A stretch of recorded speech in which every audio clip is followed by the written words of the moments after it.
Baik, pada pertemuan kali ini kita akan membahas dua chapter. Untuk chapter pertama, itu adalah chapter 7 dengan judulnya The Nature and Practice of People Strategy. Strategi sumber daya manusia (SDM) menentukan bagaimana organisasi mengelola SDM-nya. Perbedaan antara manajemen SDM strategi dan pendekatan tradisional terletak pada fokusnya.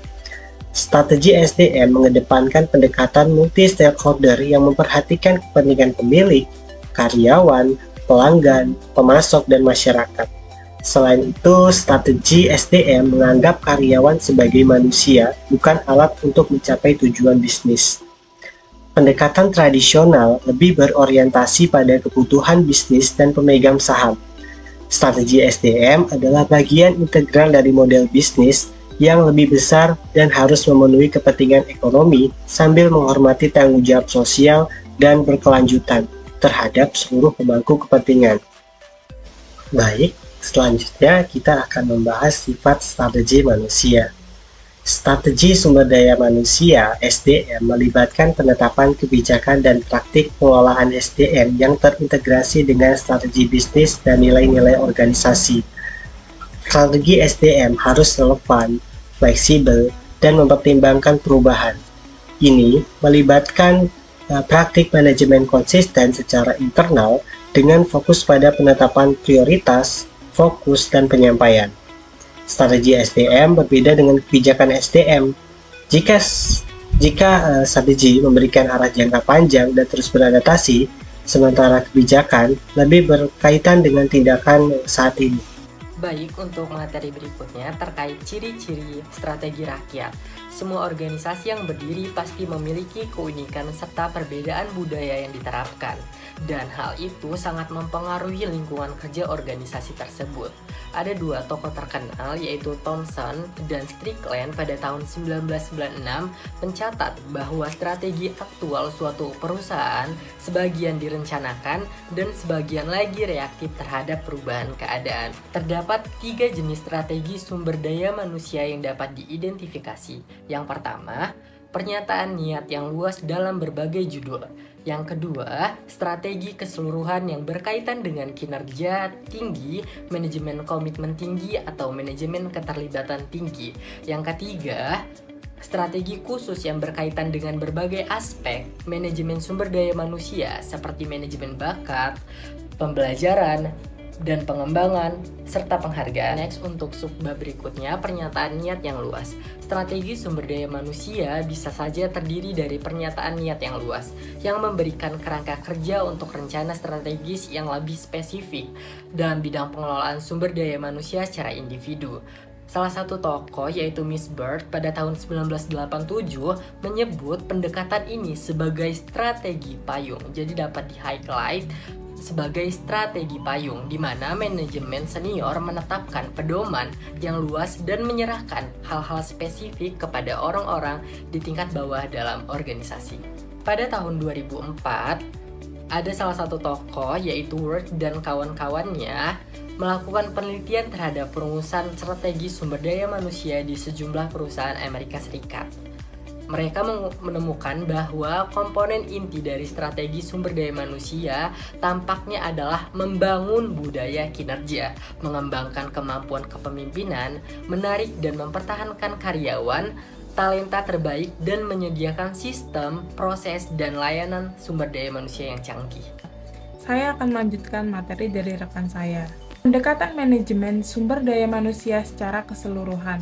Yang pertama yaitu manajemen berkinerja tinggi, bertujuan untuk memberikan dampak pada kinerja organisasi melalui orang-orangnya di berbagai bidang seperti produktivitas, kualitas, tingkat layanan pelanggan, pertumbuhan, keuntungan, dan peningkatan nilai pemegang saham. Selanjutnya yang kedua yaitu manajemen keterlibatan tinggi. Mencakup yang pertama, praktik-praktik seperti kerja tim, deskripsi pekerjaan yang fleksibel, dan skema penangkapan ide yang merupakan cara untuk memastikan fleksibilitas, proaktif, dan kolaborasi yang lebih besar. Kedua, praktik yang memberikan peluang bagi pekerja untuk memperoleh keterampilan dan pengetahuan yang diperlukan. Selanjutnya yaitu yang ketiga, manajemen dengan komitmen tinggi. Organisasi harus meninggalkan penekanan tradisional mereka pada kontrol dan menggantinya dengan strategi komitmen yang melibatkan pemberian tanggung jawab yang lebih luas kepada karyawan, mendorong mereka untuk berkontribusi dan membantu mereka mencapai kepuasan dalam pekerjaan mereka. Selanjutnya yaitu strategi orang tertentu. Strategi orang yang spesifik menetapkan apa yang ingin dilakukan organisasi dalam bidang-bidang seperti yang pertama, desain dan pengembangan, yaitu organisasi merancang dan memodifikasi struktur organisasi secara perencanaan dan implementasi program yang dirancang untuk meningkatkan efektivitas fungsi organisasi dan merespon perubahan. Yang kedua yaitu manajemen sumber daya manusia, yaitu memperoleh, menganalisis, dan melaporkan data yang menginformasikan arah pengambilan keputusan strategis, investasi, dan operasional manajemen sumber daya manusia yang bernilai tambah.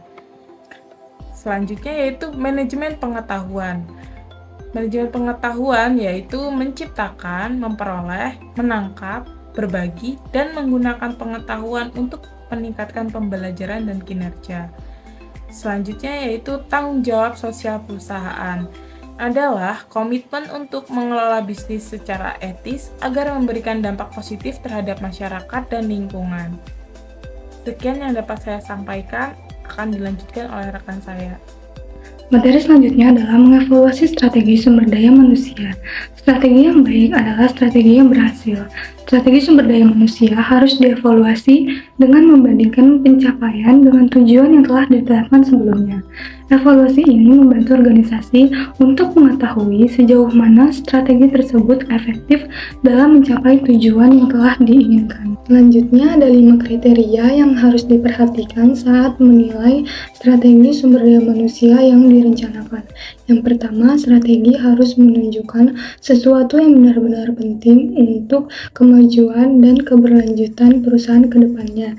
Yang kedua, strategi harus mementingkan apa yang diperlukan oleh perusahaan dan karyawan untuk mencapai keberhasilan bersama. Yang ketiga, strategi harus dibuat berdasarkan pemahaman yang mendalam melalui analisis dan studi, bukan hanya berdasarkan perkiraan atau pikiran semata. Yang keempat, strategi harus dapat diubah menjadi program atau rencana yang bisa dijalankan dengan mengantisipasi masalah dan persyaratan pelaksanaannya. Yang kelima, berbagai bagian dari strategi harus terhubung dan mendukung satu sama lain dengan baik agar dapat mencapai tujuan secara efektif. Strategi masyarakat dalam tindakan Ministry of Housing, Communities and Local Government atau yang disingkat MHCLG. Ini adalah departemen pemerintah yang bertanggung jawab atas kebijakan terkait perumahan, komunitas, dan pemerintahan lokal di Inggris. Departemen ini memiliki peran penting dalam merumuskan kebijakan perumahan, mempromosikan pembangunan komunitas yang berkelanjutan, dan mendukung pemerintah daerah dalam penyediaan layanan publik dan pengambilan keputusan. Tujuan strategis. Tujuan strategis keseluruhan dari strategi sumber daya manusia MHCLG adalah untuk membantu menciptakan tempat tinggal dan bekerja yang baik bagi seluruh masyarakat dan mendukung masyarakat untuk bersatu dan berkembang. Itu ada rencana rakyat. Rencana sumber daya manusia MHCLG sejalan dengan rencana tenaga kerja strategis yang baru dan komprehensif. Berdasarkan analisis terperinci mengenai tren dan kebutuhan tenaga kerja dan membantu pertumbuhan di departemen tersebut. Tujuan keseluruhan dari rencana sumber daya manusia adalah untuk memastikan bahwa departemen memiliki orang-orang yang terampil, bertalenta, dan beragam, yang bangga bekerja untuk MHCLG dan didukung serta dipercaya oleh para pemimpin yang memberdayakan dan dapat dipercaya. Yaitu selanjutnya ada kesimpulan. Sumber daya manusia adalah pendekatan integral dalam mengelola sumber daya manusia organisasi dengan perhatian khusus pada multi-stakeholder dan kepentingan karyawan sebagai individu.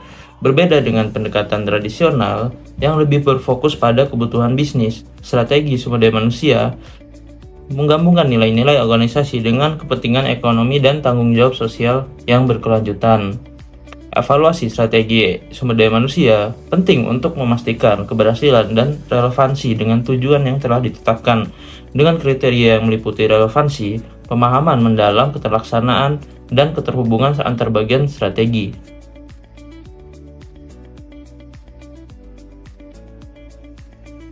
Selamat datang di bab 8. Kita akan memulai dengan menggali definisi prinsip-prinsip yang mengarah pada perkembangan strategi sumber daya manusia. Meskipun kita menginginkan pendekatan berbasis bukti, perlu diingat bahwa ada batasan untuk pendekatan sepenuhnya rasionalistik. Saksikan penjelasan mendalam tentang proses perumusan strategi sumber daya manusia dan jangan lewatkan rekomendasi berharga dari para praktisi tentang cara melaksanakannya. Mari kita mulai.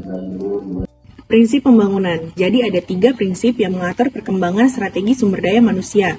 Yang pertama, kesesuaian strategi. Strategi harus menunjukkan kepentingan organisasi dan karyawannya dan harus selaras dengan strategi orang lain, sehingga memungkinkan mereka untuk saling memperkuat.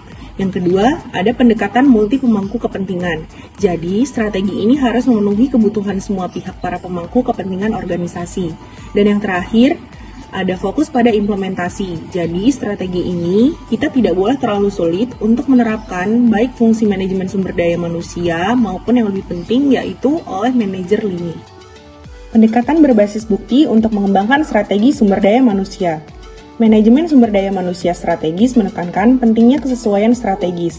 Konsep ini didukung oleh manajemen berbasis bukti yang mengutamakan penggunaan bukti ilmiah, pengumpulan fakta sistematis, evaluasi praktik dengan mempertimbangkan etis, dan analisis sumber daya manusia. Dalam pengambilan keputusan, pendekatan ini menuntut pertanyaan kritis seputar tujuan organisasi, pengukuran praktik manajemen, perubahan yang dapat meningkatkan hasil, dan cara mengimplementasikan perbaikan.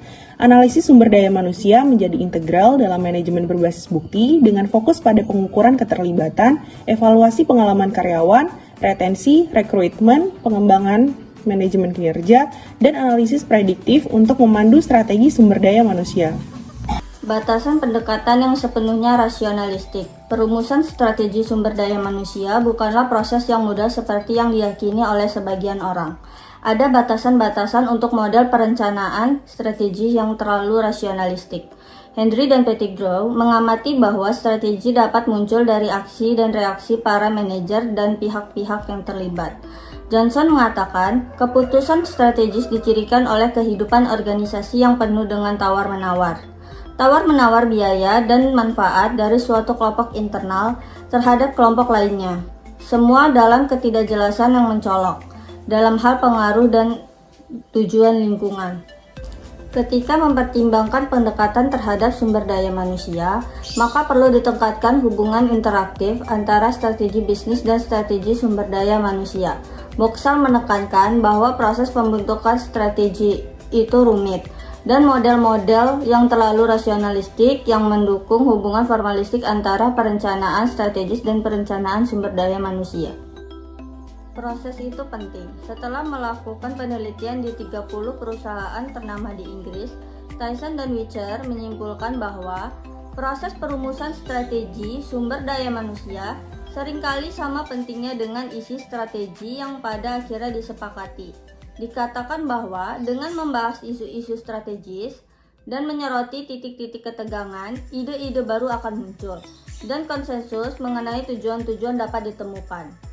Mereka juga berkomentar bahwa pendekatan yang berbeda dalam membentukkan strategi mencerminkan cara-cara yang berbeda dalam mengelola perubahan dan cara-cara yang berbeda dalam menyelaraskan bagian sumber daya manusia dengan tujuan bisnis. Dalam mengembangkan strategi SDM, proses mungkin sama pentingnya dengan konten. Merumuskan strategi sumber daya manusia. Penelitian yang dilakukan oleh Wright 2004 mengidentifikasi 2 pendekatan yang dapat diadopsi dalam perumusan strategi SDM. Pendekatan dalam keluar dimulai dengan fungsi SDM yang status QO dalam hal keterampilan, proses, teknologi, dan sebagainya, dan kemudian berupaya dengan berbagai tingkat keberhasilan untuk mengidentifikasi keterkaitan dengan bisnis, biasanya melalui berfokus pada masalah manusia, membuat sedikit penyesuaian pada aktivitas SDM sama prosesnya. Pendekatan luar ke dalam dimulai dengan pelanggan, pesaing, dan permasalahan lain yang dihadapi bisnis. Strategi SDM kemudian berasal langsung dari tantangan-tantangan ini untuk menciptakan solusi nyata dan menambah nilai nyata. Wright tahun 2004 menyatakan bahwa hubungan yang paling maju adalah hubungan integratif, di mana eksekutif HR senior menjadi bagian dari tim manajemen puncak dan mampu duduk bersama dan berkontribusi selama perkembangan strategi bisnis. Perumusan strategi sumber daya manusia melibatkan langkah-langkah yang sebagai berikut. Yang pertama, pindai lingkungan internal dan eksternal dan analisis implikasinya. Pindai lingkungan internal dan eksternal meliputi pengumpulan data dan informasi mengenai lingkungan perusahaan serta analisis implikasinya bagi pengembangan strategi SDM. 2. Melakukan analisis pemangku kepentingan. Analisis pemangku kepentingan meliputi identifikasi dan pengumpulan data mengenai pemangku kepentingan dalam organisasi, serta analisis implikasinya bagi pengembangan strategi SDM. Yang ketiga, menganalisis efektivitas sumber daya manusia yang ada dan implikasinya demi masa depan. Analisis efektivitas strategi sumber daya manusia meliputi pengumpulan data mengenai efektivitas strategi SDM yang ada, serta analisis implikasinya bagi pengembangan strategi SDM demi masa depan. Yang keempat, lakukan tinjauan diagnostik. Berdasarkan hasil dari langkah 1 hingga 3, tinjauan diagnostik melibatkan pengumpulan data dan informasi dari langkah 1 hingga 3, serta analisis implikasinya bagi perkembangan strategi SDM. Yang kelima, pertimbangkan bagaimana integrasi atau kesesuaian vertikal dapat dicapai. Integrasi atau kesesuaian vertikal melibatkan pengumpulan data dan informasi mengenai bagaimana strategi SDM dapat dicapai dengan strategi bisnis, serta analisis implikasinya bagi perkembangan strategi SDM. Yang keenam, pertimbangkan bagaimana integrasi horizontal dapat dicapai. Integrasi horizontal melibatkan pengumpulan data dan informasi mengenai bagaimana praktik-praktik SDM yang berbeda dapat dicapai dengan menghubungkannya, serta analisis implikasinya bagi perkembangan strategi SDM.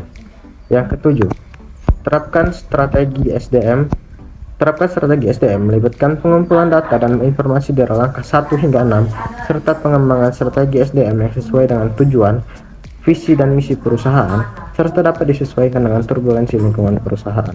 Selanjutnya ada rekomendasi dari praktisi. Praktisi senior di organisasi studi kasus yang dikembangkan oleh Institute for Employment Studies itu memberikan beberapa pendekatan yang harus diterapkan ketika kita mengembangkan strategi sumber daya manusia. Yang pertama, kuat dalam konsultasi dan keterlibatan. Tidak hanya dengan para pemimpin, tetapi juga pada seluruh tingkat staf, fungsi, dan lokasi. Yang kedua, kuat dalam bukti. Dengan kemajuan operasional SDM yang ditunjukkan melalui pelaporan rutin dan diskusi mengenai matriks SDM yang setara. Yang ketiga, bentuk dan sesuaikan strategi agar sesuai dengan situasi spesifik.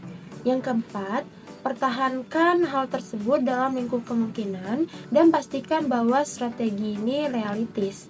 Yang kelima, prioritaskan sudut pandang pelanggan dan juga tenaga kerja. Yang keenam, pastikan fungsi human resource tetap dekat dengan pembisnis dan mendengarkan apa yang manajer inginkan dari human resource. Selanjutnya, dapatkan pemahaman yang baik mengenai lingkungan dan industri, sehingga dapat menunjukkan bagaimana program pengembangan sumber daya manusia itu dapat mengatasi masalah utama pada bisnis.